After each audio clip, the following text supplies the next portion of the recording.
ഇനി നമുക്ക് C D കൊണ്ട് ഒരു പമ്പരം ഉണ്ടാക്കാം. നമുക്ക് വേണ്ടത് പഴയ ഒരു സി ഡിയും ഒരു രൂപ കോയിനുമാണ്.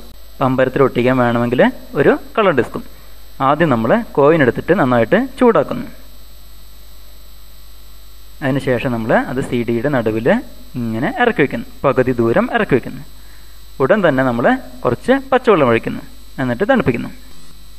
എന്നിട്ടത് ചൂടാറുമ്പോൾ നമ്മളുടെ പമ്പരം തയ്യാറായി. കണ്ടോ? തിരിച്ചു നോക്കൂ. വളരെ നേരം തിരിക്കുന്ന ഒരു പമ്പരമാണ് ഇത്.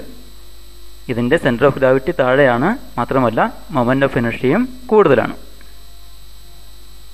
ഇനി അതിൽ നമുക്കൊരു ന്യൂട്ടൻ്റെ കളർ ഡിസ്ക് വരച്ച് ചേർക്കാം. കണ്ടോ? 7 നിറങ്ങൾക്കിടയിൽ വെള്ള നിറവുമുണ്ട്.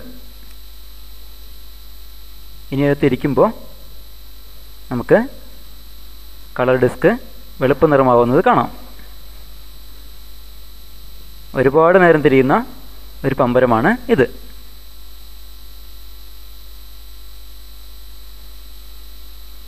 ഇഷ്ടപ്പെട്ടോ?